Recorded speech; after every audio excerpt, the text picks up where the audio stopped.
నిజము ఉండేదం ప్రభుతోనే నిత్యము వెళ్ళేదం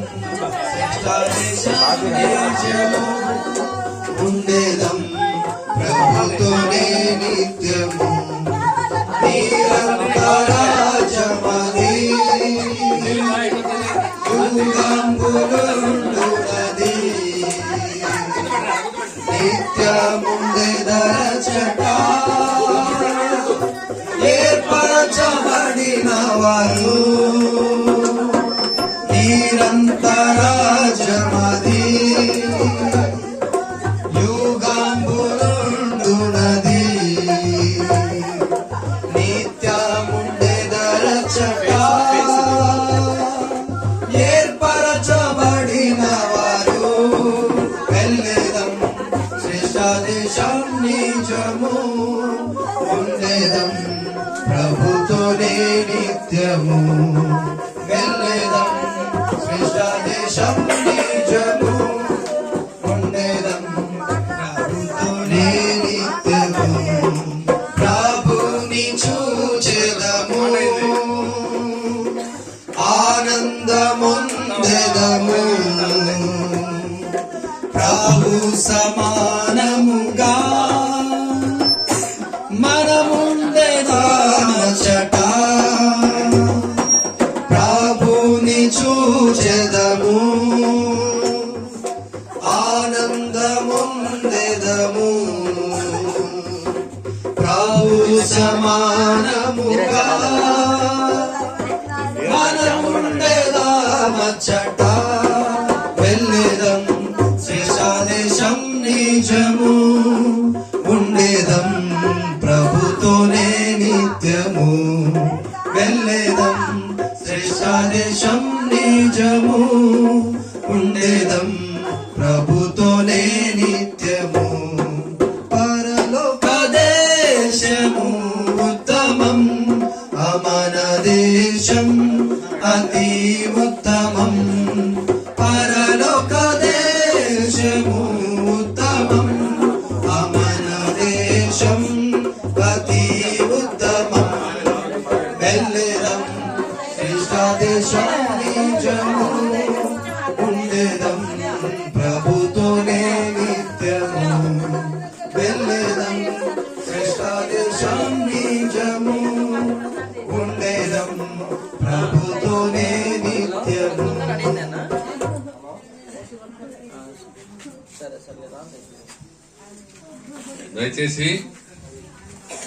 దయచేసి అందరూ నిశ్శబ్దంగా ఉంటే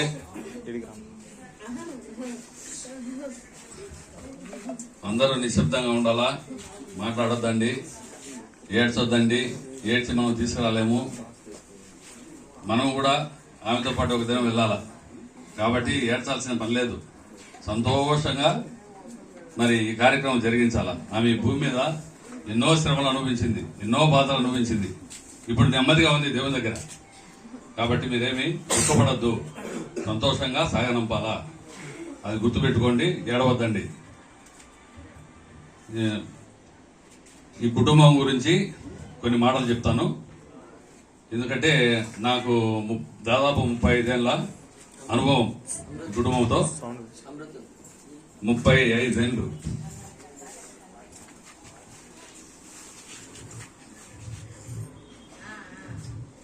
నిజంగా ఆ చిన్న కొట్టంలో ఉన్నప్పుడు కూడా చిన్న పాకలాగా ఉండింది. అక్కడికి కూడా కట్టె కొట్టుకొని, అప్పుడు కట్టెలేదులే, బాగానే వస్తాను. దేవుడు శారమ్మ నీలయ్య ఇద్దరు కూడా ప్రతి మీటింగ్కి వచ్చేవాళ్ళు. వాళ్ళిద్దరు కూడా పిల్లల్ని వేసుకొని ప్రతి మీటింగ్ కూడా వచ్చేవారు. దేవుని పట్ల ఎంతో నమ్మకంగా, ఎంతో మరి బాధ్యతగా జీవించినారు. ముఖ్యంగా నీలయ్య గారు టీచర్ గారు, ఆయన మంచి పేరుంది, మంచిగా మరి ఆయన చదువు చెప్పినాడు. చాలా మంది ఆయన గౌరవించేవాళ్ళు. అందరూ కూడా చాలా మంచివాడు, చాలా నిదానస్తుడుగా ఉండేవాడు. తర్వాత శారమ్మ ఉంది. శారమ్మ ఎంత భక్తి అంటే ఇంత అంత అని చెప్పలేదు. ముసలాం అయిన తర్వాత కూడా ఇంత దూరం నుండి యోగక్షేమ మందిరం ఎక్కడుంది? దాదాపు ఒక 3/4 కిలోమీటర్ ఉంటుంది. ఇంత దూరం నుండి కట్టె పట్టుకొని ఒక్కటే వచ్చేది మందిరానికి. వీళ్ళెవ్వరు ఒకవేళ రాలేకపోయినా ఆమె ఒకటే ప్రతి మీటింగ్ అటెండ్ కావాల్సిందే. అంత భక్తిగా ఆమె జీవించింది చారమ్మ. తర్వాత ఈ కుటుంబంలో చంద్రపాలు, తర్వాత ముగ్గురు కుమార్తెలు మీకు అందరికి తెలుసు. పెద్ద కుమార్తె చంద్రవదనమ్మ, రెండో ఆమె రాణి, మూడవ ఆమె సులోచన. ఈ ముగ్గురు కూడా మరి మందిరానికి అంటే వచ్చేవాళ్ళు, చక్కగా వచ్చేవాళ్ళు, దేవుని కోసం జీవించేవాళ్ళు. ఒకరితో ఎలాంటి వివాదం లేదు. తమ పనేమో తామేమో దేవుని మందిరానికి రావడం, దేవుని సేవించడం, తిరిగి ఇంటికి రావడం, అట్లా చాలా భక్తిగా జీవించినారు. పాపం వీళ్ళు కూడా ఇప్పుడు వృద్ధాప్యంలోకి వచ్చేసినారు. వృద్ధాప్యంలోకి వచ్చినా మరి వారి బాధ వారి అనుభవిస్తారు. మరి కుటుంబంలో చంద్రపాల్ కుమారుడు బాబ్జీ ఎంతో బాధ్యతగా ఉన్నాడు. తర్వాత కుమార్తె కూడా బ్యూలా, ఆమె కూడా మరి బాధ్యతగా వీరి విషయమై ఎంతో జాగ్రత్త తీసుకుంటూ వచ్చినారు. తర్వాత మరియమ్మ కూడా ఎంతో ఆమె సేవ చేసింది చెప్పాలంటే. కాబట్టి ఈ కుటుంబం అంతా కూడా చాలా భక్తి కలిగిన కుటుంబం, చాలా మంచివారు, దేవుని కోసం జీవించినారు. అందరూ కూడా రక్షింపబడినారు, అందరూ కూడా పరలోక రాజ్య వారసులుగా తీర్చబడినారు. కాబట్టి ఈ భక్తి గల కుటుంబంలో మరి ఇదిన ప్రభు మహిమలోకి పిలుచుకున్నాడు. అది ప్రభు చిత్తమైంది, మన ఇష్టం కాదు. ఈమె ఎన్ని బాధలు అనుభవించిందంటే, అంటే శారీరకంగా ఉన్నప్పుడు ఎన్ని బాధలు అనుభవించిందంటే అన్ని బాధలు అనుభవించింది. ఎందుకంటే ఒక పక్క ఆస్తమా, అదే పనిగా వీళ్ళు కష్టపడి అదే పనిగా ఏం చేస్తారు, ఆక్సిజన్ తెచ్చి ఇంట్లో పెట్టారు, ఎప్పుడు ఏ ప్రాబ్లం వస్తుందని ఆమె జాగ్రత్తగా చూసుకుంటూ వచ్చినారు. మరి ఒకరోజు మేము వచ్చినాం ప్రార్థన చేయడానికి. వస్తే ఒకటే గట్టిగా ఏడుస్తా ఉంది, మూలుగుతా ఉంది. ఏం అంటే ఏదో ఆమెకు అర్థం కాని బాధ. అట్లా దేవుని కోసం నమ్మకంగా జీవించినారు, బాగా మంచిగా జీవించినారు. ఎవరితో ఎలాంటి వివాదం లేకుండా చాలా మంచిగా జీవించినారు. సంఘంలో అందరినీ కూడా దైవ సేవకుడిని అందరినీ కూడా మంచిగా గౌరవించేవారు. ఆ విధంగా వారు తమ జీవితయాత్రలో కొనసాగుతూ వచ్చినారు. కాబట్టి విక్టర్ మందిరానికి రాలేదు, కానీ విక్టర్ కూడా మంచివాడే, నెమ్మదిగా ఉంటాడు, ఎవరితో ఏం వివాదం లేదు, ఎలాంటి సమస్య లేదు. కాబట్టి ఈ విధంగా కుటుంబం అంతా కూడా చాలా చక్కగా జీవిస్తూ వచ్చినారు. మరి ప్రభు నిన్న దినం ఈమెను మహిమలోకి తెలుసుకున్నాడు. ఎందుకంటే ఆమె కింద పడి కోమాలోకి వెళ్ళిపోయింది. కింద పడింది మంచం మీద నుండి. కింద పడిన తర్వాత కొంతసేపు కొద్దిగా మాట్లాడిందంట. మాకు తెలియదు ఆ విషయము. ఈమెను ఎంఎం హాస్పిటల్లో చేర్పించినారు, అప్పుడు కూడా తెలియదు. ఆ తర్వాత ఎంఎం హాస్పిటల్ నుండి రిమ్స్ కు తీసుకెళ్లేటప్పుడు చెప్పినారు, ఈమెకు ఇట్లా అయిపోయింది, కోమాలోకి వెళ్ళిపోయింది, మాట్లాడడం లేదు, రిమ్స్ కు తీసుకుపోతాను అని. తర్వాత మేము కూడా రిమ్స్కి వెళ్ళి ప్రార్థన చేసి వచ్చినాం. కాబట్టి మరి మన చంద్రవదనం కూడా మనం ఎక్కువగా ఆమె విషయం ప్రార్థన చేయాలి. ఆమె కూడా ఆరోగ్యం సరిగా లేదు, మరి చాలా బాగలేదు. అయినా దేవుడు కృప ఇచ్చి ఆమె నడిపిస్తున్నాడు. మరి సులోచన ఎవరు కూడా దుఃఖపడాల్సిన పని లేదు. ఎందుకంటే ఈ బాధ భూమి మీద అనుభవించేదానికంటే సృష్టికర్త అయిన దేవుని దగ్గరికి వెళ్ళింది. అక్కడ నెమ్మది, అక్కడ ఎంతో సంతోషం, ఎంతో సమాధానం. మనం కూడా ఒకరోజు ఈ భూమి మీద ఈ పుట్టిన ప్రతి మానవుడు కూడా గిట్టాల్సిందే. భూమి మీద శాశ్వతంగా నిలిచే మానవుడు ఎవడు కూడా లేరు, అందరూ కూడా వెళ్లాల్సిందే. అయితే ఎక్కడికి వెళ్తున్నామనేది ఆలోచించాలా. వీరందరూ కూడా పాప క్షమాపణ పొంది ప్రభువును రక్షకుడుగా అంగీకరించి దేవుని కోసం జీవించినారు. కాబట్టి పరలోకానికి ఈ రాణిమ్మ చేర్చబడింది. కాబట్టి మనం కూడా ఇక్కడ మీరు కూడా పాపాలు ఒప్పుకొని పాప క్షమాపణ పొందితే పరలోక రాజ్యం ఉంది, లేకుంటే నిత్య నరకాగ్ని ఉంది. ఆ నిత్య నరకాగ్ని నుండి తప్పించుకోవాలని మీకు మరి మనవి చేస్తున్నాం. నిత్య నరకం కేవలం యేసు ప్రభువా, నేను పాపినైనా జన్మతః కర్మతః నేను పాపిని, నన్ను క్షమించు, నీ రక్తంతో నన్ను కడుగు, నన్ను శుద్ధీకరించని అడిగితే ప్రభు క్షమిస్తాడు. సూక్ష్మంలో మోక్షం అని ఉంది. కాబట్టి కేవలం అడగడం, పాపాలు ఒప్పుకొని పాపక్షేమం పొందాం. ఆ తర్వాత పరలోకంలో మనం ఎంతో సంతోషంగా ఆనందంగా ఉంటాం. కాబట్టి రాణి ఈ శ్రమలన్నీ విడిచిపెట్టి ప్రభులో ఎంతో సంతోషంగా ఆనందంగా ఉంది మా నమ్మకం. ఎందుకంటే ప్రభు నమ్మింది, ప్రభు కోసం జీవించింది. కాబట్టి మీరు కూడా యేసుప్రభువు రక్షకుడుగా అంగీకరించండి, పాప క్షమాపణ పొందండి, పరలోక రాజవారసులుగా తీర్చబడాలని ప్రభునామములో మీకు మనం చేస్తున్నాం. దేవుడి మాటలు దీవించును గాక. ఇప్పుడు ఒక 10 నిమిషాలు వాక్యం చెప్తారు, ఆ తర్వాత మనం బాడీని తీసుకెళ్దాం.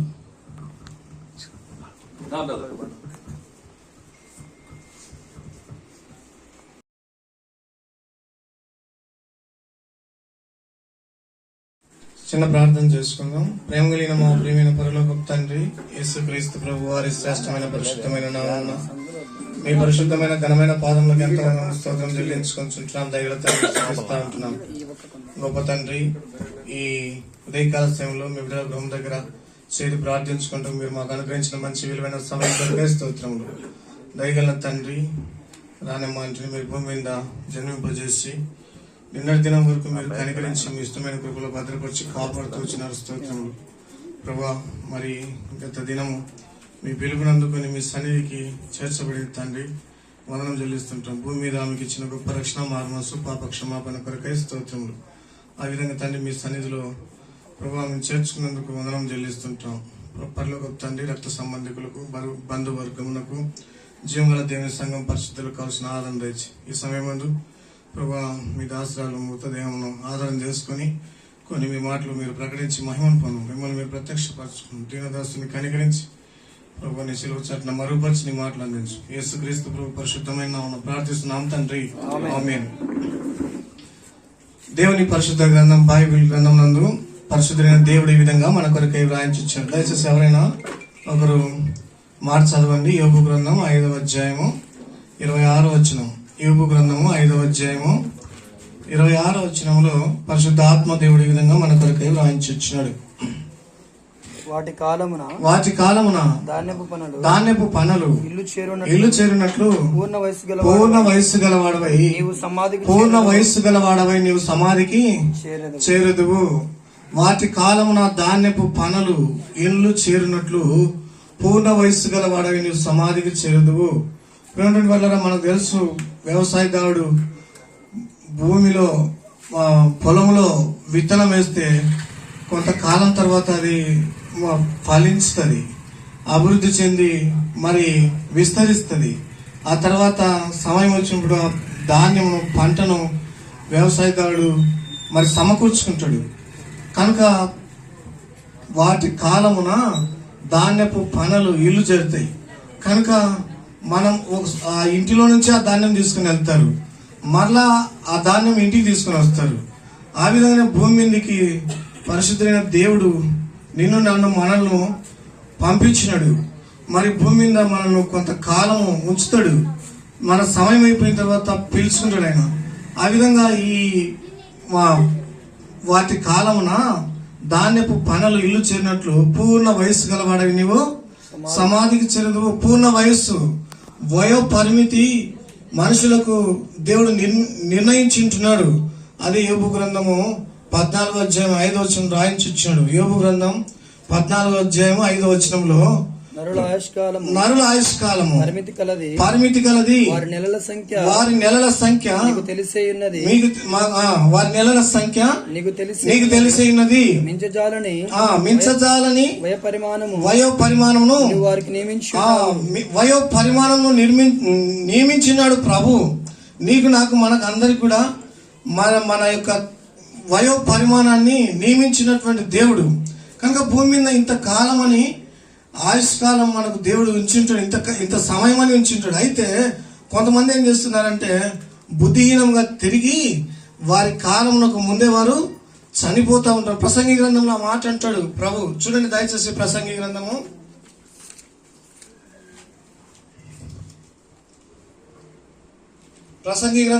7వ అధ్యాయము 17వ వచనం. ప్రసంగి గ్రంథం 7వ అధ్యాయం 17వ వచనంలో అధికముగా దుర్మార్గ పనులు చేయకము, బుద్ధిహీనంగా తిరగవద్దు, నీ కాలమునకు ముందుగా నీవేళ చనిపోదువు. కనుక చాలా మంది వారి కాలమునకు ముందే చనిపోతూ ఉంటున్నారు. కారణం ఏంటంటే భూమి మీద అధికంగా దుర్మార్గ పనులు చేస్తూ ఉంటున్నారు, బుద్ధిహీనంగా తిరుగుతూ ఉంటున్నారు. ఆ కారణాన ప్రేమటువంటి వాళ్ళ వారి కాలమున కంటే ముందుగా వారు చనిపోతూ ఉంటున్నారు. అయితే దేవుడు మరి పూర్ణ వయస్సు గల వారి సమాధికి చేర్చేటువంటి వారిని, దేవుని యందు భయభక్తులు కలిగినటువంటి వారిని చేరుస్తాడు. ఆయన మీద నమ్మకం ఉంచినటువంటి వారిని, విశ్వాసం ఉంచినటువంటి వారిని. ప్రేమటువంటి వాళ్ళ దేవుని యొక్క పరిశుద్ధ గ్రంథం బైబిల్ నందు ప్రభు ఈ విధంగా వ్రాయించి ఇచ్చినాడు. మరి రోమపత్రిక 5:12 అంటాడు. రోమిలకు రాసిన పత్రిక 5వ అధ్యాయం 12వ వచనంలో పరిశుద్ధాత్మ దేవుడు ఈ విధంగా వ్రాయించి ఇచ్చినాడు. ఇట్లుండగా ఒక మనుషుని ద్వారా మరణమును పాపమును మన్నించండి. ఇట్లుండగా ఒక మనుషుని ద్వారా పాపం ద్వారా మరణమును లోకంలో ఎలాగూ ప్రవేశించెను అలాగుననే మనుషులందరూ పాపం చేసినందువల్ల మరణము అందరికి సంప్రాప్తమైంది. మరణమునకు తారతమ్యం ఉండదు, చిన్న భేద మరి ఆ విధంగా అటువంటిది తారతమ్యం ఉండదు, ఏమలాంటిది కూడా ఉండదు. చిన్నవారు, నడిప్రాయం గల వారు, యవనస్తులు, వృద్ధులు అందరూ చనిపోతూ ఉంటారు. ఏమి కూడా భేదము, జాలి, దయ అనేటువంటిది మరణమునకు ఏమాత్రం ఉండదు. కనుక ఇట్లుండగా ఒక మనిషిని ద్వారా పాపం ద్వారా మరణమును ఎలాగూ లోకంలో ప్రవేశించాను అలాగనే మనుషులందరూ కూడా పాపం చేసినందువలన మరణం అందరికీ సంప్రాప్తమైంది. నీకు నాకు మనకందరికి కూడా మరణము సంప్రాప్తమైంది. కారణం ఏంటంటే మన మొట్టమొదటి మానవుడు, మనకందరూ తెలిసిన విషయం, ఇక్కడ అందరూ క్రైస్తవులమే ఉంటున్నాం. 2000 ఆదాము చేసినటువంటి పాపము నీకు నాకు మనకు అందరికి కూడా సంప్రాప్తమైతే వచ్చింది.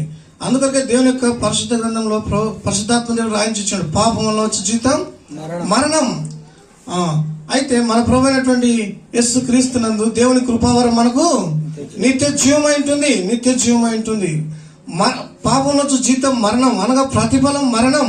ఉదాహరణకు ఒక కూలి చేసుకుని ఒక వ్యక్తి పనికి వెళ్తే పగలు సాయంత్రం అయితే కూలి తీసుకుంటారు కదా పనికి ఫలితంగా. అదేవిధంగా ఉద్యోగస్తులు ఉద్యోగం చేస్తే నెల ఆఖరిలో జీతం తీసుకుంటాడు. మరి వ్యాపారస్తుడు వ్యాపారం చేస్తే వ్యాపారం చివరిలో ఆదాయం చూస్తాడు. వ్యవసాయదారుడు వ్యవసాయం చేసి సంవత్సరం ఆఖరణ పంట యొక్క దిగుబడి ప్రతిఫలం చూస్తాడు. ఆ విధంగానే భూమి మీద మనకు దేవుడు కొన్ని ఉచితంగా ఉంచుంటున్నాడు. వీటన్నిటి బట్టి దేవుడు లెక్కడుతాడు. మనం నివసించేటువంటి భూమి మనది కాదు. సూర్యరశ్మి, గాలి, ఈ విధంగా వర్షము, నీరు, వీటన్నిటిని దేవుడు మనకు ఉచితంగా ఇచ్చినాడు. వీటన్నిటిని బట్టి దేవుడు మనల్ని లెక్కడుతాడు. కనుక మనం చేసిన క్రియలు మన వెంట వస్తాయి. అవి చెడ్డవైనా సరే మంచివైనా సరే మన వెంటనే వస్తాయి. దాని ప్రతిఫలం మరి పాపమునకు ప్రతిఫలం మరణం. ఈ మరణం అందరికి వస్తుంది. రానమంటి మరణము నీకు నాకు మనకు అందరికి వస్తుంది. శారీరక మరణం 2 విధాలు. ఒకటి శారీరక మరణం, 2 ఆత్మకు మరణం. భూమి మీద జన్మించిన ప్రతి ఒక్క వ్యక్తికి మరణం వస్తుంది. ప్రభు నమ్మకపోతే ఆత్మకు కూడా మరణం ఉంటది. యుగాయుగములు ప్రభుని అంగీకరించకపోతే, మారు మనసు పొందకపోతే, ప్రభు యొక్క రక్తంలో పాపం కడగనకపోతే ఈ అగ్నిగుండం ఉంది, అది పాపం చేసిన వారిని పాతాళం పట్టుకుంటుందని పరిశుద్ధాత్మ దేవుడు రాయించి ఇచ్చినాడు. వాళ్ళరా ఈ ఉదయకాల సమయంలో జ్ఞాపకం చేసుకుని పాపముల విషయమై నువ్వు పశ్చాత్తాపడకపోతే యేసుక్రీస్తు ప్రభు వారు కాచినటువంటి అమూల్య ప్రశస్త రక్తం చేత నీ పాపములు కడగబడకుంటే ఇంకా నీవు మరణిస్తే నరకానికి వెళ్తావు. దైవ గ్రంథంలో మనకు తెలుసు, లూకాసు వార్త 16:19 నుండి 2 వ్యక్తులు కనబడతారు. ఒక వ్యక్తి ధనవంతుడు, రెండవ వ్యక్తి లాజరు. మరి ఇద్దరికి మరణము. ధనవంతుడు ఒకడు ఉండెను, అతడు ఉదారంగు బట్టలను సన్నపు నార వస్త్రం ధరించుకుని బహుదినము బహుగా సుఖపడుచుండువాడు. మరి లాజరు ఒక దరిద్రుండెను, అయితే అతడు చదువుతారన్నమాట లూకాసు వార్త. లాజరు ఒక దరిద్రుండెను, వాడు కురుపులతో నిండినవాడై ధనవంతుని ఇంటి వాకిట పడి ఉండి అతని బల్ల మీద నుండి పడి రొట్టె ముక్కలతో ఆకలి తీర్చుకున్న గొర్రెను గాని, అంతేగాక కుక్కలు వచ్చి వాని కురుపులు నాకెను. ఆ దరిద్రుడు చనిపోయి దేవదూతల చేత అబ్రహాము రొమ్మున ఆనుకుంటూ కొనుక్కోబడి. వల్ల అబ్రహాము రొమ్ము పరలోకం నాకు గుర్తు సాదృశ్యంగా ఉంటుంది. ఉదయకాల సమయంలో మొట్టమొదటి మరణము మరి లాజరు గురించి రాయబడింది. ఆ దరిద్రుడు చనిపోయి వాళ్ళ ప్రభునందు విశ్వాసం ఉంచితే, నమ్మకం ఉంచితే పరలోకం నుండి దేవదూతలు వస్తారు. దేవుని ఆయన ఆత్మను తీసుకుని వెళ్ళడానికి ఆయన చుట్టూ దేవదూతలు వచ్చినారు. లాజరు చుట్టూ. ధనవంతుడు కూడా చనిపోయి పాతి పెట్టబడిన రాయబడింది. పాతి పెట్టబడిను. వాళ్ళ మంచిగా ఎంతో అంగరంగ వైభవంగా జరిగింది భూస్థాపన కార్యక్రమం కూడా. అయితే ధనవంతుడు చనిపోయి పాత పెట్టబడెను. అప్పుడు అతడు పాతాళంలో బాధపడుచు కనులెత్తి దూరం నుండి అబ్రాహామును అతని రొమ్మున ఆనుకుని లాజరును చూసి, తండ్రివైన అబ్రాహామా, నా యందు కనికరపడి తన వేలి కొనను నీళ్ళలో ఉంచి నా నాలుకను చల్లార్చుటకు లాజరును పంపు. నేను అగ్ని జ్వాలలో యాతన పడుచును. వేలంతా ముంచితే ఒక చుక్క వస్తుంది బహుశా. వేలి కొన ముంచమంటారు. తన వేలి కొనను ముంచి నీళ్ళలో ముంచి నా నాలుకను చల్లార్చుటకు లాజరును పంపు. కొన ముంచితే తేమ వస్తుంది. ఆ తేమ కోసము పాతాళంలో బాధపడతా ఉంటున్నాడు. పాతాళంలో మొట్టమొదటగా ఏమున్నాయి చదవండి అన్నమాట. అప్పుడు అతడు పాతాళంలో బాధపడుచు మొదటి నుంచి చదవన్నా. నా ఎందుకు కనికరపడి తన వేలి కొనను నీళ్ళలో ముంచి నా నాలుకను చల్లార్చుటకు లాజరును పంపు. అగ్ని జ్వాల, యాతన, దప్పిక, బాధ పాతాళంలో ఉంది. ఒక దినం కాదు, ఒక రోజు, వారము, నెల, సంవత్సరం కాదు, యుగాయుగములు అగ్ని జ్వాల. ఆత్మకు మరణం ఉండదు, పురుగు చావదు, అనగా శరీరము అగ్ని ఆరదు, పురుగు చావదు. యుగాయుగములు ఆ నరకంలో బాధపడుతుండాల, యాతన పడుతూ ఉండాల. అది దాని స్థలము గురించి రాయబడింది అక్కడ. నేను ఈ వేదనకరమైనటువంటి స్థలమునకు రాకుండా, ప్రేమటువంటి వల్ల పాతాళం వేదనకరమైనటువంటి స్థలం, ఆ స్థలమునకు నేను వెళ్ళకూడదని ప్రభు ఈ ఉదయకాల సమయంలో రాణమ్మ అక్క గారి యొక్క మృతదేహమును ఆధారం చేసుకుని నీతో నాతో మనతో మాట్లాడుతూ ఉంటున్నాడు. భూమి మీద దరిద్రుడు కష్టం అనుభవించినాడు, బాధ అనుభవించినాడు, లేమి అనుభవించినాడు. మరి సరైనటువంటి ఆహారం లేదు, మరి పరామర్శించేవారు కూడా అంతగా లేరు. అయినప్పటికీ ప్రభు పైన నమ్మకం ఉంచి, విశ్వాసం ఉంచి రక్షణ పొందినాడు. ఆయన తను ముగించబడితే నేరుగా పరలోకంలో కళ్ళు తెరిచినాడు. ధనవంతుడు సుఖం అనుభవించినాడు. కన్ను ఏదైతే ఆశించిందో దాన్ని అంతటిని పొందుకుంటూ వచ్చినాడు. మనసు ఏదైతే మరి కోరుకున్నదో దాన్ని అంతటిని అనుభవించినాడు, సుఖం అనుభవించినాడు. ఏమి కూడా కొరత లేకుండా ఉన్నది. అయితే కళ్ళు తెరిస్తే పాతాళంలోకి వెళ్ళాడు. ఈ ఉదయకాల సమయంలో మనం మరణిస్తే, మన తను ముగించబడితే మనం ఎక్కడికి వెళ్తాం ఒకసారి జ్ఞాపకం చేసుకుందాం. 2 వల్ల ప్రకటన గ్రంథం 21 రాయబడింది. పిరికి వారును, అవిశ్వాసులను, అసహ్యులను, నరహంతకులను, వ్యభిచారులను, మాంత్రికులను, అగ్రహారాధికులను, అబద్ధికులు అందరూ అగ్ని గంధకముతో మండు గుండంలో పాలు పొందుదురు. ఇది రెండవ మరణం. ఆ రెండవ మరణం నుండి తప్పించటకే ప్రభువైనటువంటి యేసుక్రీస్తు వారు భూమి మీదకి సశరీరుడుగా వచ్చినాడు. మానవ శరీరాకారంతో వచ్చినాడు, దాసుడిగా వచ్చినాడు, దీనుడుగా, రిక్తునిగా వచ్చినాడు. తాను కల్వరిలోకి అప్పగించుకుంటూ వచ్చినాడు. ప్రాణం పెట్టినాడు, రక్తం చిందించినాడు, సమాధి చేయబడి మృత్యుంజయుడుగా తిరిగి లేచినాడు. ప్రభునందు మృతులు ధన్యులు. ఈ యొక్క అక్కగారు ఎంతో ధన్యురాలు, ప్రభునందు మృతునందింది. అపొస్తలుడైన పౌలు అంటాడు, మంచి పోరాటం పోరాడితిని, నా పరుగు కడగొట్టి చింతిని, విశ్వాసం కాపాడుకుంటుని, ఇక మీదట నా కొరకు నీతి కిరీటం ఉంచబడింది. కనుక నీతి కిరీటం ఆమెకు ప్రభు పరలోకంలో దయచేసినాడు. భూమి మీద విశ్వాసాన్ని కాపాడుకుంటూ వచ్చింది. ప్రేమటువంటి అయ్యా, అమ్మ, ప్రేమటువంటి సహోదర, సహోదరి, ప్రియుడా, ఈ ఉదయకాల సమయంలో ఇంకా ప్రభు అయిన యేసుక్రీస్తు విశ్వాసం ఉంచకపోతే ఈ ఉదయకాలం విశ్వాసం ఉంచు, నమ్మకం ఉంచు, మారు మనసు పొందు, పశ్చాత్తాపడు. నీ పాపముల విషయమై పశ్చాత్తాపడు, రక్షణ పొందు. ప్రభు కాచిన అమూల్య ప్రశస్త రక్తం చేత నీ పాపములు గడుక్కో. నువ్వు ధనుడవైతావు, ధనురాలవైతావు. వాడైతే ఇక్కడ నెమ్మది పొందుతున్నాడు, నువ్వు యాతన పడుచున్నావు. నెమ్మది గల స్థలానికి వెళ్తావు, ఆ నిత్యం ఉన్నటువంటి ఆ రాజ్యంలోనికి వెళ్తావు. యుగాయుగంలో ఉన్నటువంటి ఆ రాజ్యంలో ఎల్లప్పుడూ ఉండదు. ఇంతవరకు మనం పాట పాడుతున్నాం కదా. కనుక సూర్యుడు, చంద్రుడు ఉండడు, దుఃఖము, బాధ, వేదన, ఏడ్పు, ఆకలి అక్కడ ఏది ఉండదు.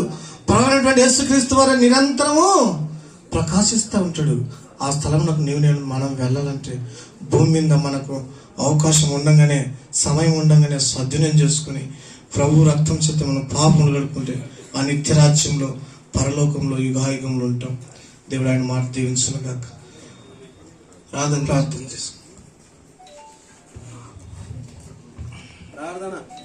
మా ప్రేమ గల పరలోకపు తండ్రి, జీవం గల దేవానికి వందనాలు చెల్లిస్తామైన నీ దాసుడు నీలయ్య కుమార్తె రాణమ్మను బట్టి వందనాలు. మా ప్రభా నీ దాసాలని మీరు మీ యొక్క రాజ్యమునకు స్వీకరించేందుకే వందనాలు. మా ప్రభా నీ దాసాలని మరి తండ్రి అంతిమ యాత్ర ద్వారా మరి తండ్రి తీసుకుని వెళ్తుండగా సహాయం అనుగ్రహించండి. మరి తండ్రి అనేకులు చూచి సత్యాన్ని గ్రహించి సత్యంలో అంగీకరించే భాగ్యం వారికి దయచేయండి. ఇంతవరకు ఇచ్చిన వాక్య భవనాలు వాక్యం విన్న వారిలో నూతన కార్యం జరిగించండి. రక్షణ మార్గం సంగ్రహించి నిత్య రాజ్యమునకు వారసులుగా చేసుకోమని నీకే ఘనత మహిమను సాధించుకోమని యేసుక్రీస్తు వారి అత్యున్నత నామములో స్తుతించి ప్రార్థించి వేడుకుంటున్నాం తండ్రి. ఆమేన్.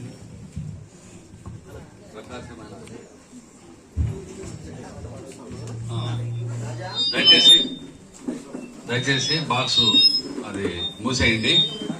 బాక్స్ మూసేయండి. గాడిని వ్యాన్ లో పెడదాం.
బైబిల్ గ్రంథంలోంచి ఒక మాట చదువుకుందాం. ప్రకటన గ్రంథము 14వ అధ్యాయం 13వ వచనాన్ని మనం అందరం కలిసి చదువుకుందాం. ప్రకటన గ్రంథము 14వ అధ్యాయం 13వ వచనం. అంతటా ఇప్పటి నుండి ప్రభునందు మృతులందిన మృతులు ధనులని వ్రాయమని పరలోకం నుండి యొక్క స్వరం చెప్పగా వింటివి నిజమే. వారు తమ ప్రయాసలు మాని విశ్రాంతి పొందుతారు. వారి క్రియలు వారి వెంట పోనని ఆత్మ చెప్పుచున్నారు. దేవుడు లేఖన భావాలను మన కొరకై ఆశీర్వదించిన గాక. ఇది మనందరికీ పరిచయం ఏంటంటే లేఖన భావాలే. అనేక సందర్భాల్లో మరి భూస్థాపనకు వచ్చినప్పుడు అనేక మంది ద్వారా ఈ మాటలు మనం వింటుకొచ్చినాం. ప్రకటన గ్రంథంలో మరి యోహాను భక్తుడికి ప్రత్యక్షత ద్వారా తెలియజేయబడినటువంటి మాట ఏమంటే ఇక్కడ ఏమని రాయబడిందంటే, ఇప్పటి నుండి ప్రభునందు మృతి పొందిన మృతులు ధన్యులు అని రాయబడింది. ఈ లోకంలో మానవులుగా మన జీవిత యాత్రలో మనం సామాన్యంగా ఏమనుకుంటామంటే, మంచి చదువు ఉంటే, మంచి ఆస్తి ఉంటే, మంచి ఇల్లు ఉంటే, మంచి పిల్లలుంటే, ఈ లోకంలో సౌఖ్యముగా సుఖముగా నెమ్మదిగా ఉంటే వాడు చాలా అదృష్టవంతుడు, లేక వాడు ధన్యుడు అని అనుకుంటాం. కానీ బైబిల్ ఏం సెలవిస్తా ఉందంటే, ప్రభునందు మృతి నొందిన మృతులు ధన్యులు అని రాయబడింది. ఎందుకంటే కింద భాగంలో ఏమని రాయబడిందంటే, వారు తమ ప్రయాసలు మాని విశ్రాంతి నందుదురు. ఈ లోకంలో మానవుడిగా జన్మించిన ప్రతి ఒక్కరు కూడా ప్రయాసంతోనే చూస్తా ఉన్నాడు. కారణం ఏమంటే, ఆది ఆదాము దేవుని మాటలు మేలుక వలన దేవుడు ఆదాముతో పలికినటువంటి మాట, నువ్వు ప్రయాసంతోనూ దుఃఖముతోనూ పంటను పొందువని. అంత మాత్రమే కాకుండా మానవుని యొక్క జీవితంలో ఎప్పుడైతే పాపము ప్రవేశించిందో మానవుని యొక్క జీవితము నెమ్మది లేనిదిగా ప్రయాసంతో కూడినదిగా మరి బైబిల్ సెలవిస్తా ఉంది. అయితే ఈ లోకంలో మానవుడు తన ప్రయాసను మానవాలని తప్పించుకోవాలని ఎన్నో విధాల ప్రయత్నం చేస్తూ ఉంటున్నాడు. కానీ చివరికి ఏమైతా ఉందంటే వారి ప్రయాస వల్ల ఎంతో నష్టపోతూ ఉంటున్నారు. అయితే ఈ మానవుడి పడేటువంటి ప్రయాసంగా కలిగేటువంటి నష్టం నుంచి మరి తప్పించేదాని కొరకై ప్రభువైన యేసుక్రీస్తు వారు తన ప్రియకుమారుని ఈ లోకానికి పంపించినారు. ఈ లోకానికి పంపించి మానవుడు చేసినటువంటి పాపాన్ని బట్టి వచ్చినటువంటి ప్రయాసములు, దుఃఖములు, నెమ్మది లేని తనాన్ని తొలగించేదాని కొరకై ప్రభువైన యేసుక్రీస్తు వారు లోకానికి వచ్చి మానవుని యొక్క శిక్షను ఆయన భరించి కలవరిశిలో రక్తము కార్చి చనిపోయి సమాధి చేయబడి 3వ దినాన తిరిగి లేచిన వారుగా ఉంటున్నారు. లేచినటువంటి ప్రభువైన యేసుక్రీస్తు వారు సర్వలోక మానవులను ఈ విధంగా మరి ప్రేమతో ఆహ్వానిస్తూ ఉంటున్నారు. ప్రయాసపడి పాపభారం మోసిన సమస్తమైన వాళ్ళారా నా దగ్గర రండి, నేను మీకు విశ్రాంతి కలిగిపోతున్నానని ప్రభువైన యేసుక్రీస్తు వారు సెలవిస్తా ఉన్నారు. మానవుని యొక్క పాపాన్ని బట్టి, మానవుని యొక్క ప్రయాసం బట్టి నెమ్మది లేని వారు ఉంటుండగా ప్రభువైన యేసుక్రీస్తు వారు తన యొక్క పుణ్యకార్యాన్ని బట్టి పాపం నుంచి కలిగినటువంటి ప్రయాసమును తొలగించే దాని కొరకై ప్రభువైన యేసుక్రీస్తు వారు తను ప్రయాసపడి కలవరిశిలో మరి రక్తము కార్చి మానవుని యొక్క మరి పాపాన్ని అంతా కూడా కొట్టివేసేదాని కొరకై ఆయన చనిపోయి తిరిగి లేచింటున్నారు. లేచినటువంటి ప్రభువైన యేసుక్రీస్తు వారు మానవుని ప్రేమతో ఆహ్వానిస్తూ ఉంటాడు. ఎవరైతే తన ఎదుగు వచ్చి తమ పాపములు ఒప్పుకొని మరి పశ్చాత్తాపడి పాప పరిహారం పొందుతున్నారు, పాప క్షమాపణ పొందినారు, వారి జీవితంలో నెమ్మది, శాంతి, సమాధానం కలిగిన వారుగా మనము బైబిల్ సెలవిస్తా ఉంది. ఆ రీతిగా మన యాత్ర జీవితంలో మనం కూడా అనేక ప్రయాసలతో నెమ్మది లేని వారుగా ఉన్నప్పుడు ప్రభువైన యేసుక్రీస్తు వారు దర్శించిన వాడై మానవుని యొక్క ప్రయాసం అంతటిని తీసివేసేవారుగా ఉంటున్నారు. మరి మన ఎదుట ఉన్నటువంటి ఈ యొక్క భౌతిక కాయాన్ని మనం గమనించినట్లయితే ఈ సహోదరి ఎంతో నమ్మకంగా మరి ప్రభువుని అంగీకరించింది. ప్రభు మధ్యాహ్నానికి వస్తా ఉండింది, అందరినీ నవ్వుతో పలకరిస్తా ఉండింది, ఎంతో సంతోషంగా ఉండేది. తను ఎంతో దేవుడిలో ఎంతో కష్టం ఉంది, ఎంతో నెమ్మది ఉంది, నెమ్మది లేదు, ఎంతో బాధ అనిపించేదిగా ఉంది. అయినప్పటికీ తన హృదయంలో దేవుడు అనుగ్రహించినటువంటి నెమ్మదిని బట్టి, తన హృదయంలో దేవుడిచ్చినటువంటి నిరీక్షణ బట్టి తనంతో హృదయంలో మరి నెమ్మది పొందిందానుగా దేవుడిలో కష్టం ఉంది. మేము ఉదయకాలము వారి ఇంటి దగ్గరికి పోయినాం. వెళ్ళినప్పుడు వారి అక్క చెల్లెలు వస్తా ఉన్నారు. తాను నెమ్మది ఆ బాధను భరించలేక దేవుని అడుగుతా ఉందంట, ప్రభావం చాలు మనం చూసుకొని. కారణం ఏమంటే యేసుక్రీస్తు ప్రభువారి దగ్గర నెమ్మది ఉంది, సమాధానం ఉంది, సంతోషం ఉంది. అందుకని ఇక్కడ ఏమి రాయబడిందంటే వారు తమ ప్రయాసలు బాని విశ్రాంతిని పొందుతారు. ఈ లోకంలో విశ్రాంతి అనేది తాత్కాలికమే. అయితే లోకం విడిచిపెట్టిన తర్వాత లోకంలో ఎంతో మంది చనిపోతా ఉన్నారు. అయితే ప్రభువు లేకపోతే ప్రభువుని విశ్వాసం నుంచి చనిపోతే నెమ్మది విశ్వాసం లేకుండా నమ్మకుండా చనిపోయినట్లయితే ఇక్కడ విశ్రాంతి లేదు, అక్కడ విశ్రాంతి లేదు. అక్కడ ఆరని అగ్ని నిత్యుడు పన్ను కొరకట ఎంతో భయంకరమైనటువంటి స్థలం. ఆ స్థలం నుంచి తప్పించబడినటువంటి మానవునికి నిత్యం విశ్రాంతి. మరి ఈ సహోదరుని గమనించినట్లయితే తాను ఎంతో నెమ్మది పొందుతా ఉంది హృదయంలో. కారణం ఏమంటే ప్రభుత్వించినటువంటి నిరీక్షణ, ప్రభుత్వించినటువంటి సమాధానము, ప్రభుత్వించినటువంటి ఆదరణ. లోకంలో మరి ఎవరైతే ఆయన ఎదుకొచ్చి తమ పాపాలు ఒప్పుకొని మరి వారి ప్రయాసను దేవుని ద్వారా పోగొట్టుకున్నారో వారంతా నెమ్మది పొందేవారుగా ఉంటున్నారు. కాబట్టి ఈ భౌతిక సందర్భంగా మనం తెలియజేసే మాట ఏంటంటే బంధువులుగా, స్నేహితులుగా, ఇంకా ఎవరైతే ప్రభువైన యేసుక్రీస్తు వారిని అంగీకరించకుండా ఉన్నట్లయితే ఉండవచ్చు, నువ్వు క్రైస్తవుడిగా పుట్టి ఉండవచ్చు, క్రైస్తవుడిగా అన్ని కనుగొనవచ్చు. కానీ క్రీస్తు ప్రభు యొక్క ఆత్మ లేకపోతే నువ్వు ఆయన వారు వారు. నేను అనుకొచ్చిన పుట్టకాల నుంచి క్రైస్తవుని ఆరాధిస్తున్నా, క్రైస్తవుని గురువు పోతున్నా, క్రైస్తవ ఆచారం చేస్తున్నా అన్ని అనుకోవచ్చు. పాప క్షమాపణ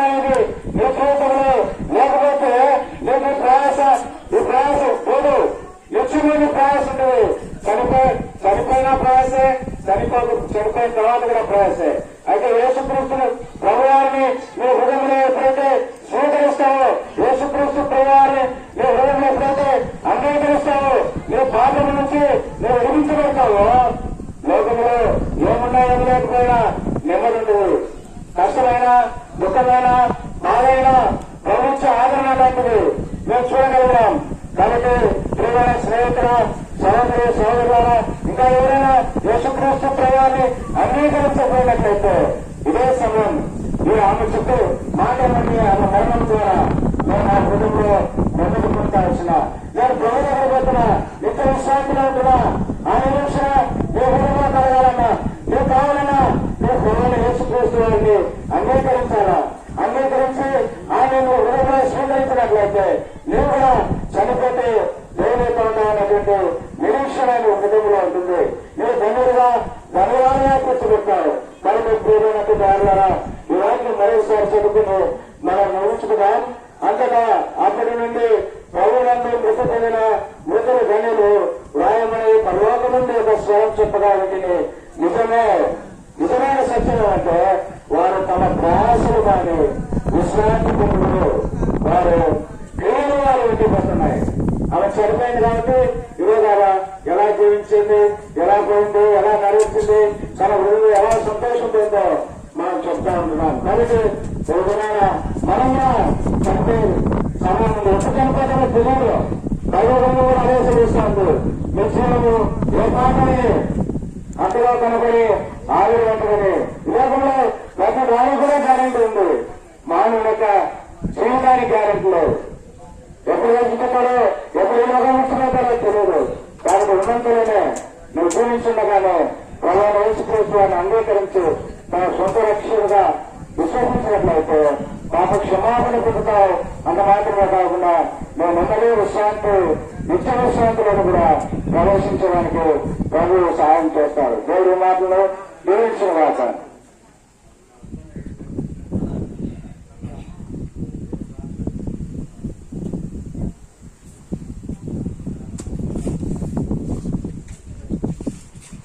ప్రార్థిస్తున్నాం. ప్రేమ నమ్మకం దేవా, నీ పాదములు కోటం నీ గుండం చేస్తున్నాం. ఇక మధ్యాహ్న సమయంలో ప్రభ మా యొక్క సహోదరి రాణి గారు ప్రభుత్వం నిర్ణయించున్నారు. ఆమె జీవిస్తే కాలం ప్రభా మీరు ఆమెతో నీడుగా ఉంది ప్రభా.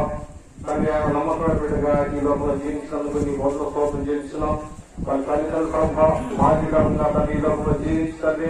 మంచి కుటుంబంగా ప్రభా వారు అభివృద్ధి పొంది ప్రభా ఆమెకు శ్రమ అయినను ప్రభా నీతో కలిగి నేను జీవించి ప్రభా ఈ లోకంలో అక్కడ ముగించుకుని ప్రభా నీ సన్నిధికి వచ్చినాన్ని నీ స్తోత్రం చేస్తున్నాం.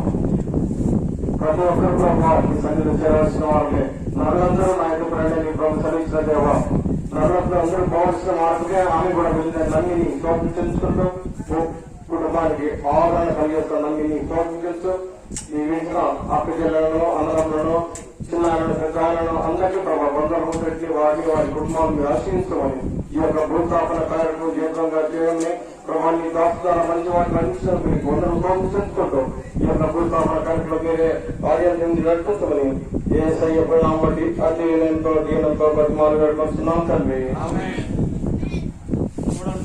చివరిసారిగా చూడండి మనం అమాలి తీసుకుంటున్నాం చూడాలని చివరిసారి కూడా తీసుకెళ్తే తీసుకుంటాం.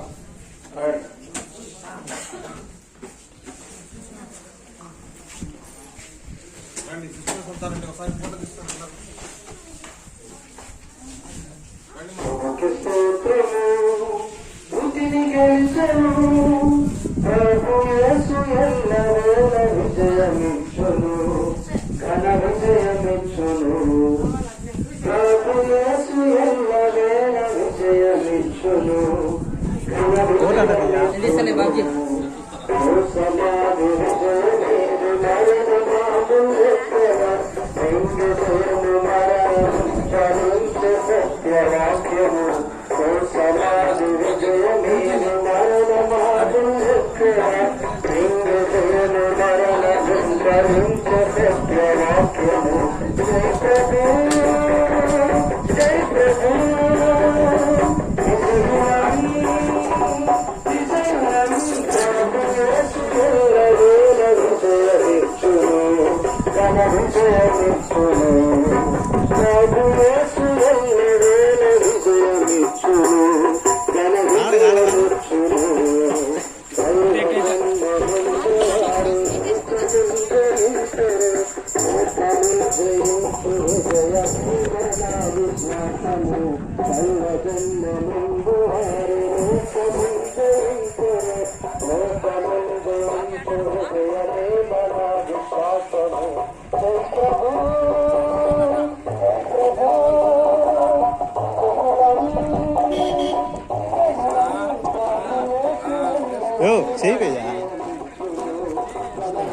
చెయ్యి వేయాలి.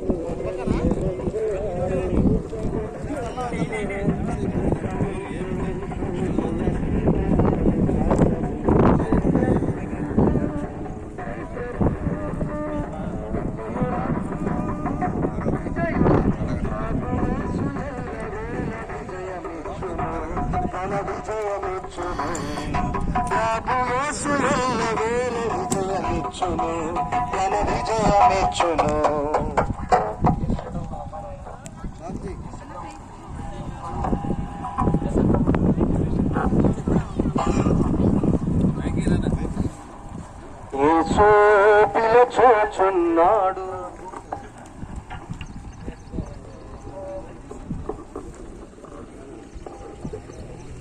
యేసు ప్రభు పిలుచుచుండెన్ నూతన జీవము నీకిచ్చు. వాక్యంలో ఒక మాటను చదువుకొని భూస్థాపన చేద్దాం. 49వ కీర్తన 49వ కీర్తన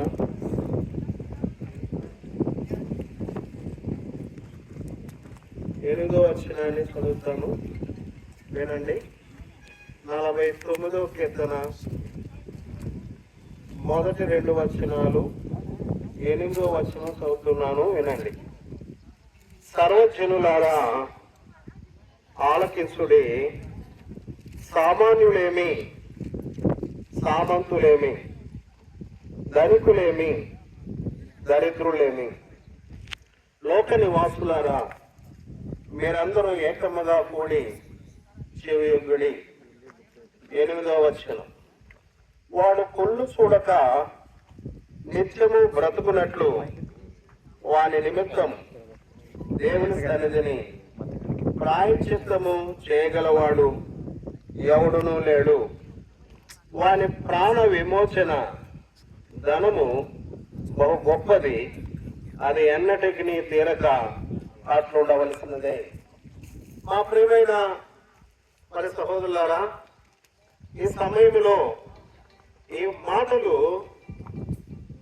ఏదో సామాన్యమైన ప్రజలకు కాదు, సామంతులకు మాత్రమే కాదు, సామాన్యులకైనా సామంతులకైనా ఈ మాటలు ఎంతైనా అవసరం. నిన్నటి దినమున మరి సహోదరి మరి రానక్క ప్రభు దగ్గర చేరడం జరిగింది, చనిపోయింది. ఆమెకి అదే జరిగింది. బలహీనమైన దేహం, అనారోగ్యాలతో నిన్నటువంటి పరిస్థితి, సాధారణమైనటువంటి ఒక జీవితం తాను జీవించింది. అయితే నిన్నటి దినమున రాజశేఖర రెడ్డి కూడా చనిపోయినాడు. ఆయన ఎలా జీవించాడు? చాలా సంపన్నుడుగా, చాలా హుందాగా, చాలా గాలి ఎగురుతూ అట తాను కూడా చనిపోవలసి వచ్చింది. జీవన విధానంలో వ్యత్యాసం ఉంది కానీ, హెచ్చు తగ్గులు ఉన్నాయి కానీ, జీవితంలో జన్మైన మరణమైన అందరికీ సంప్రాప్తము అవుతుంది. కనుక ఈ సంగతి మనం గమనించాలి. కనుక ఇక్కడ ఒక మాట మాడబడింది. అయితే సర్వసాధారణంగా ఒక వ్యక్తి ఏమంటాడంటే, తల్లి చనిపోయినాడు, తండ్రి చనిపోయినాడు, మరి పిల్లలు ఎట్లా, పిల్లలు ఎవరు ఉద్ధరిస్తారు అని మాట వాడతారు.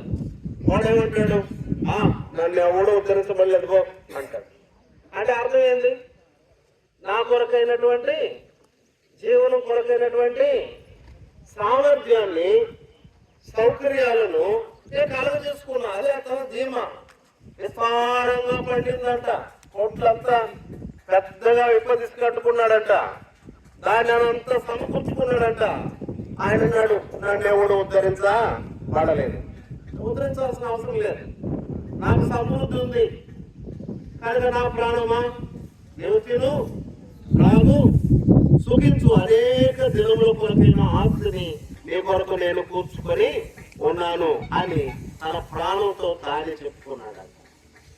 అందుకే తను ఎవడు ఉద్ధరించవలేదు. చాలా మందికి అభిప్రాయం ఉండొచ్చు, నన్ను ఎవడు ఉద్ధరించబడలేదు, నన్ను ఎవడు సాకబడలేదు, నన్ను ఎవడు ఉద్ధరించబడలేదు అనేటువంటి అజ్ఞానంతో కూడిన గర్వపూరితమైన మాటలు కొందరిలో ఉంటాయి. కానీ అయితే ప్రియులరా, ఉద్ధరించుట అనే మాటను ఇంగ్లీష్ లో ఫ్రీడమ్ అంటారు.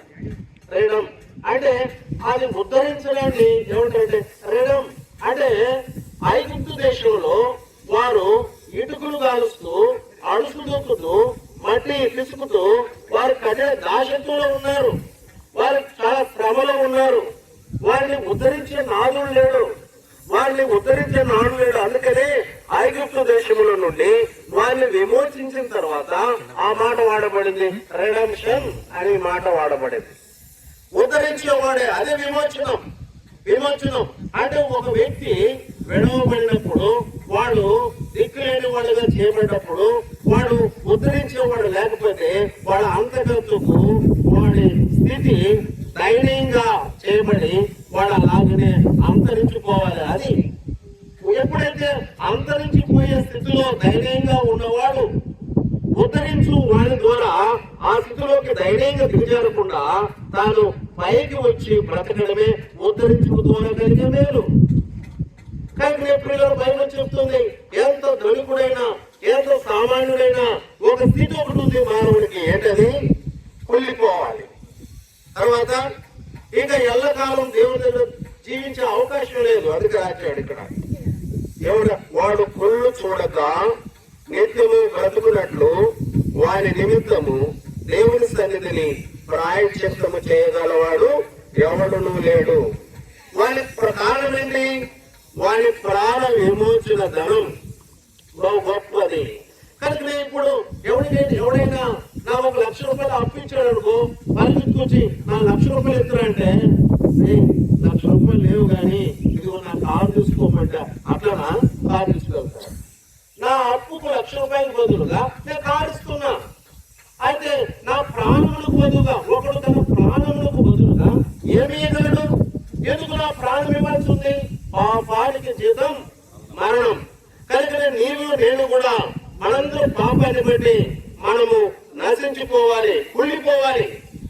వాళ్ళ దేవుని సన్నిధికి రాకుండా నిత్యము ఆరని అగ్నిలో కాలిపోతూ ఉండాలి. అది వాడు దిగజారిపోయే దైన్యమైన అవమానకరమైన జీవితం.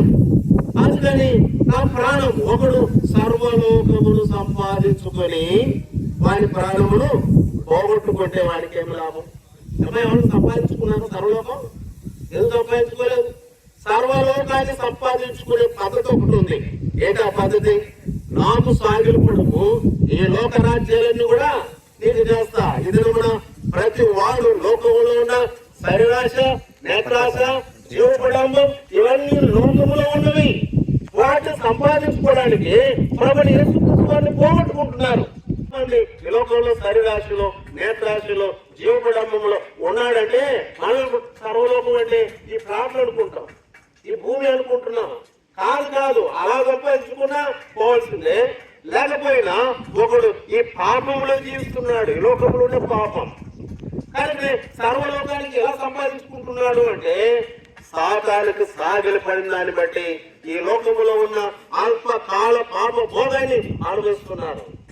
కనుక ఒకడు సర్వలోకాన్ని సంపాదించుకుంటున్నావు బాగానే ఉంది, కానీ ఒక దినమున నీ పాపానికి జీతం మరణం, నీవు కూలిపోవాలి. ఈ దేవుడికి వెళ్ళడానికి లేదు.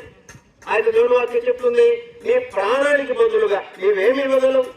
నీవేమీ లేవు. నీ ధనము పనికి రాదు, ఆస్తి అక్కడికి రాదు, దేని ద్వారా కూడా ప్రాయశ్చిత్తం కాదు. అందుకనే ప్రభువు యేసుక్రీస్తు వారు దేవాది దేవుడుగా ఈ లోకానికి వచ్చి ఆయన ఉన్నాడు. ఎవడైనా ఇద్దరు రుణస్తులు వచ్చి రుణస్తులు పట్టుకొని డబ్బు కట్టండిరా, డబ్బు కట్టండి అంటే అయ్యా అయ్యా నా దగ్గర డబ్బు లేదయ్యా. నువ్వురా, నా దగ్గర లేదయ్యా. డబ్బెత్తు అంటే అయ్యా మా దగ్గర లేదయ్యా.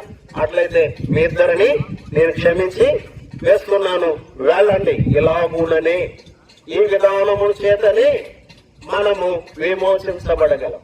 ఒక సహోదరుడు కుళ్ళు చూడక నిత్యము బ్రతుకున్నట్లు తన నిమిత్తం ప్రాయశ్చిత్తం చేయగల వాడెవడు? ప్రభువు యేసుక్రీస్తు వారు. ఆయన దగ్గర ఎట్లా మన పాపానికి ప్రతిగా మనం ఎలాగైనా విమోచించుకోవాలి, మన పాపాన్ని మనం ఎలా విమోచించుకోవాలి అని అంటే అదొక్కటే పద్ధతి. అయ్యా మేము కట్టలేమయ్యా, మేము చెల్లించలేమయ్యా, మా పాప రుణాన్ని మేము చెల్లించలేమయ్యా, మమ్మల్ని క్షమించయ్యా అంటే ఆ క్షమాపణ పొందుతుని బట్టి వారు మరి ప్రాణ విమోచనము ఆ క్రయధనము చెల్లించును బట్టి వారు తమ ప్రాణమును కొళ్ళు చూడక నిత్యము బ్రతుకున్నట్లుగా దేవుని సన్నిధిలో ఉండున్నట్లుగా కొనుక్కోబడుతున్నారు. కనుక ఈ వ్యాధి మరణం కొరకు వచ్చింది కదా. మరి మరణం వచ్చినప్పటికీ అది ఆయన దృష్టికి మరణం కాదు. మరి కుళ్ళు చూడకుండా నువ్వు కుళ్ళిపోతుంది కదా. ఇది కుళ్ళు కాదు, ఇది మరణం కాదు. ఆయన దృష్టికి విమోచించబడిన వారు నిత్యం ఆయన సన్నిధిలో ఉండడానికి కొనుక్కోబడతారు. ఇది దేవుని ప్రజల విషయంలో దేవుని వాక్యం ప్రకారం మనకు జరిగేటువంటి నియమము, విధానం ఇదే.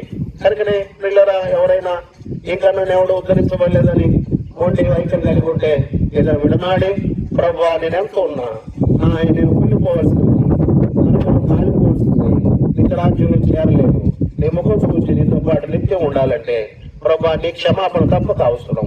నీవు నన్ను క్షమించుకొని ప్రభును వేడుకోవడం ఎంతైనా అవసరం. అలా మనం వేడుకుందాం. ఏ దినమున మీరు రక్షణ పొందింది మరి ఆమెను చూడగలుగుతాం. రక్షణ అనుభవంలో లేకపోతే ఆమెను మనం చూడలేము. సంగతిని గుర్తుపెట్టుకొని మరి ప్రభుత్వం విశ్వాసం ఉంచుకొని అప్పుడు వీరును మీ ఆత్మ నీటి వారిని రక్షించబడతారు. కనుక ఈ సత్యవాక్యాన్ని బట్టి ప్రభు ఈ మాటలు దీవించుగాక. దేవుని వాక్యం చెప్పినట్లుగా మన తిరిగి మట్టిలోకి చేరవలను, దేవుడిచ్చిన ఆత్మ తిరిగి దేవుని దగ్గరికి వెళ్ళవలను. కనుక మీరు మన్నే కనుక తిరిగి మన్నైపోతురని దేవుడు సెలవించాడు. ఈ మాట ప్రకారం మనం అప్పగిస్తాం.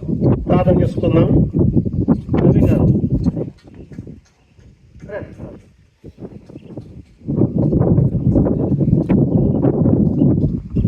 ప్రార్థించుకున్నాము.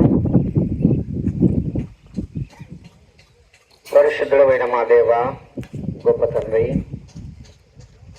మీ ఉన్నతమైన నామాన్ని బట్టి ప్రార్థిస్తూ ఉన్నాము. మానవులమైనటువంటి మా జీవిత ప్రణాళిక మీరు సిద్ధపరిచినటువంటి దినాలు సంపూర్ణమైన తిరిగి మీ దగ్గరికి రావాల్సిందే.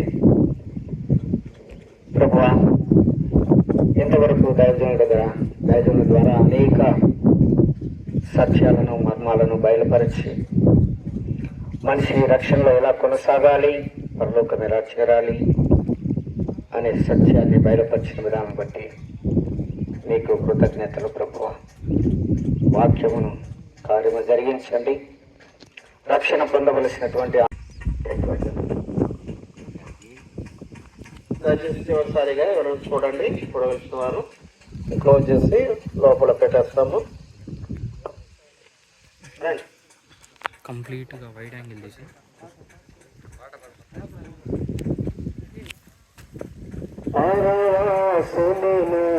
జగముల ప్రభువ, జగముల ప్రభువ, నడచుచున్నాను దారి నా గురి నీవుల ప్రభువ, నా గురి నీవుల ప్రభువ.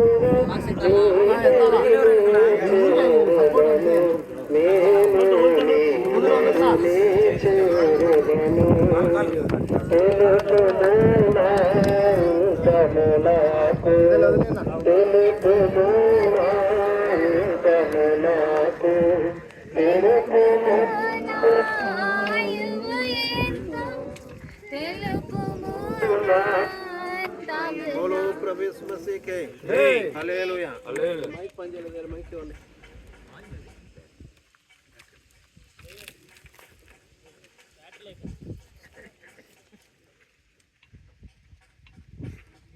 माइक पंजे लगा।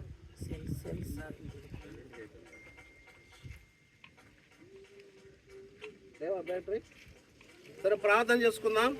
చివరిగా ప్రార్థన చేసి మట్టేస్తాము అన్న. ప్రార్థన చేయండి. ప్రేమగల తండ్రి పరిశుద్ధుడా, మీ కృతజ్ఞతాస్తులు చెల్లిస్తున్నాం.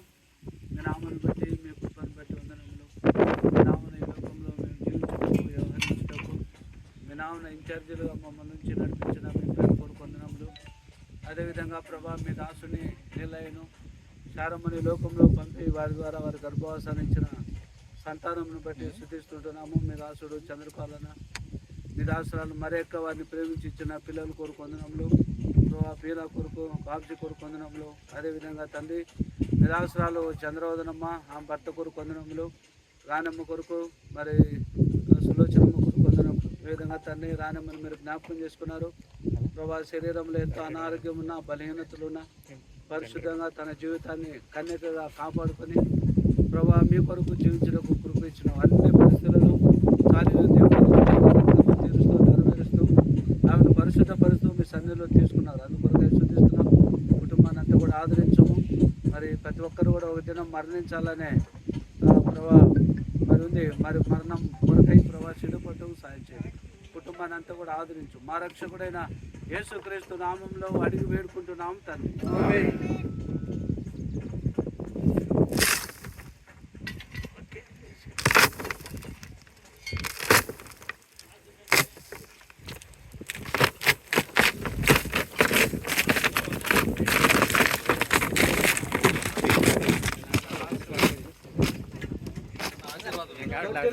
మిమ్మల్ని కాపాడుతున్నాం. తన మహిమేట నిర్దోషులుగా నిలబెట్టాము. శక్తిగా అభివృద్ధి దేవుని యొక్క ప్రేమ మరి మధ్య మంది మరి ఈ నిరాశరాలు కుటుంబంలో ఉన్న మీ బిడ్డలకు